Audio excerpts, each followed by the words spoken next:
Hey everyone. So the question from Daryl, great question by the way, because it leads into another problem that I see that inhibits skill development. The question was, does acting in the during, the examples of those, does that include blocking with one hand and hitting with the other at the same time? Absolutely. The second part of that question was, does it include blocking with a hand and then hitting with it? And I would say there are some special cases here, and I'm starting to split hairs, and here's why. What I would say is movements that derive from Tensho, like the example I just gave, where you block and then hit, block and hit, block and hit, block and hit.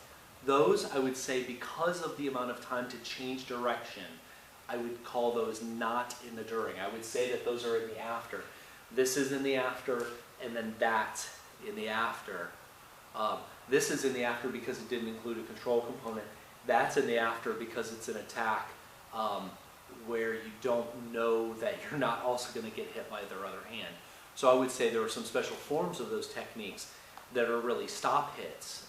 They're primarily a hit, secondarily a block, whereas these would be primarily a block, secondarily a hit. So the good examples, the ones that I would include in the during, look more like this. That would be a low block punch slicing, middle, this way where I'm crossing the center, covering and hitting in one shot. Low, same thing, where I'm coming down and pressing over like an osai, moving it out of the way, and the elbow becomes the block and the punch becomes the attack. Same thing for going up, so whereas a normal high block might look like this, a glancing high blocking punch might look more like that. Those I would absolutely include in the during. So I'll just finish with this. People will sometimes use the word, the phrase like hitting on the half beat. And I actually find that problematic. I find that really that's just a way of saying, well, I'm going to be faster than them. So they're hitting on these beats and I'm hitting on these beats. The problem I see is that one of the rules of our training and skill development process is that we don't allow ourselves anything we don't allow our opponent. So if I can move on the half beat, the opponent's moving on the half beat. So then it becomes essentially a null argument. It becomes relatively useless for skill development. But the point being, if he's extending and I'm extending, we're calling that a beat. He can extend both sides, I can extend both sides. We're going to call that a beat.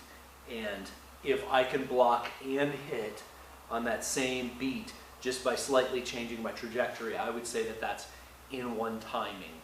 Whereas if I move across my body box and then have to reposition the head, what you'll see is I'm going to move my hips two directions, or I'm going to move my hand two directions.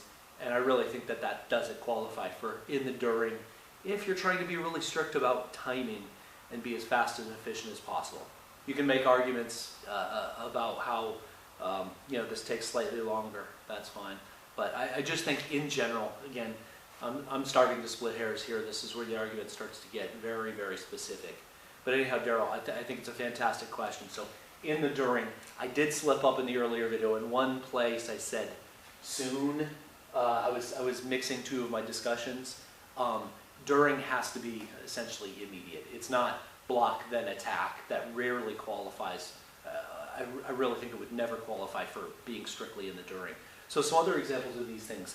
If I block and grab, or I block and push, or I block with this hand and hit with this hand, or push with this hand, like in the Motobu Kumite, we block with this hand and push against their other hand. So we're in the during on the first beat. On the second beat, we're off balancing, guiding that punch away, and we're hitting in the second beat. So, I think in the first beat, you're in the during, and in the second beat, you're in the before, because you're really leading the fight at that point.